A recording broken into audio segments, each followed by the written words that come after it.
bienvenue à Budapest pour la première étape du Tour d'Italie, premier des 3 grands tours de la saison cycliste. Le Giro débute aujourd'hui en Hongrie. Le premier week-end, vendredi, samedi, dimanche, se disputera dans le pays d'Attila Valter, d'Eric Fetter ou de Barnabas Peák, les 3 coureurs hongrois présents au départ. Ici Richard Carapaz, le dossard numéro 1, qui tentera de succéder à Egan Bernal, lauréat l'an dernier, et à qui l'on pense forcément, lui qui a souffert d'un grave accident de la route au cours de l'intersaison. Regardez la première étape de ce Giro au départ de Budapest, direction Visegrad, 195 km et surtout un finish, les 5 derniers kilomètres difficiles qui vont permettre à des punchers, peut-être à quelques sprinters, et ils ne sont pas nombreux, de pouvoir s'imposer. Regardez, 5 km 600 à 4% de moyenne avec des passages maximum de 8%. On voit cette reconnaissance avec Louis-Pierre Frileux, Florian Pigeon qui nous ont ramené ces images. Le kilomètre 0 est franchi un petit peu après midi 40 et 2 coureurs tentent leur chance. Ils ne sont que 2 et ne seront que 2 pendant un très long moment. 2 coureurs de la même équipe, 2 équipiers de Drone Hopper, Androni Giocattoli, Mattia Baïs, le dossard 82 et son équipier le dossard 87, Filippo Tagliani. Et ce sera long pour eux, alors que les hussards hongrois nous ont animé un petit peu cette étape qui fut longue. 10 minutes d'avance au maximum pour les 2 fuyards qui prennent le maximum de points au premier sprint intermédiaire. Il y aura une bataille ici même. Arnaud Démare a loupé son virage dans la route Jacopo Guarnieri. C'est donc Nizzolo qui va terminer 3e et Démare prendre la 4e place. Van Lerberghe, Cavendish ensuite. On aura également Gaviria dans les 8 premiers à marquer des points.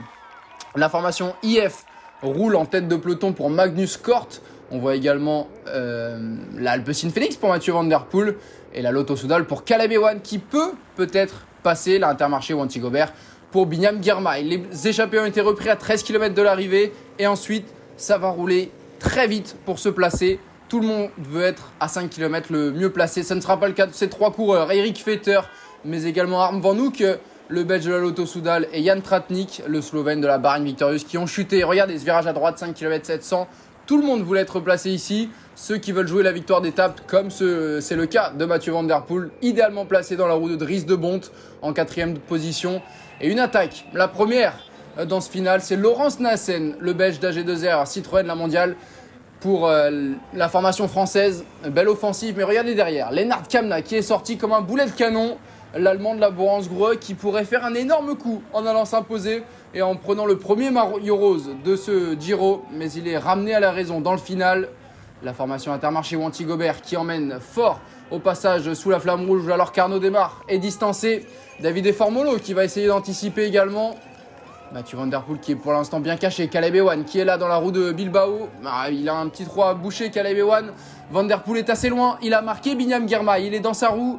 L'Érythréen et le Néerlandais sont les 2 grands favoris. Wilco Kelderman devant Magnus Cort et Caleb Ewan. Richard Carapaz est dans le coup également. Mais regardez, Binyam Girmay qui lance à 150 mètres avec Van Der Poel dans sa roue. La giclette du Néerlandais, le triple champion du monde des cyclocross qui va déborder dans les 100 derniers mètres, l'Érythréen, et qui va aller chercher la victoire d'étape et le premier maillot rose. Mathieu Van Der Poel s'impose devant Girmay et Bilbao. Caleb Ewan, qui était attendu sur le podium, a chuté à 25 mètres de la ligne. C'est incroyable, on le voit au fond de l'image. Il aura du mal à se relever. La combinaison déchirée. Et la joie du côté d'Alpecin Phoenix qui a roulé toute la journée. Et c'est mérité pour Mathieu Van Der Poel. Maillot jaune l'an dernier sur le Tour de France, maillot rose cette année. Regardez, Caleb Ewan qui va prendre le long des balustrades l'intérieur de Magnus Cort dans la route Binyam Girmay. Mathieu Van Der Poel, et regardez, il vient toucher la route Binyam Girmay dans un tout petit endroit. Et Mathieu Van Der Poel qui n'a même pas la force de lever les bras. Lui qui vient chercher un succès de prestige sur les routes du Giro en Hongrie. Il n'en revient à peine. Binyam Girmay est passé tout près d'un exploit monumental. L'Érythréen 2e qui était attendu et qui a répondu présent. Peyo Bilbao 3e, Magnus Cort Nielsen est 4e devant Wilco Kelderman. C'est une bonne surprise. Richard Carapaz, Bauke Mollema ou encore Diego Ulissi.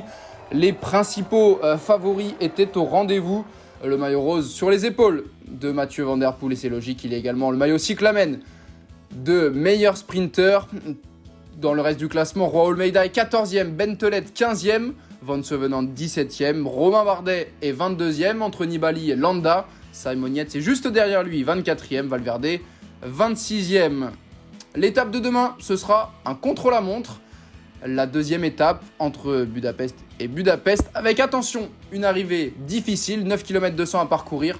Mais le final, après Ponti-Uccia, qui va sans doute faire des différences et des coureurs qui ne sont pas les plus grands spécialistes du chrono pourraient peut-être tirer leur épingle du jeu. On pense à Simon Yates, même à Richard Carapaz, qui sont costauds. Ce sera l'occasion aussi pour Van Der Poel d'un très bon test face au chrono. On l'avait vu sur le Tour de France l'an dernier faire un très bon chrono. Va-t-il pouvoir récidiver et garder le maillot rose? Réponse demain.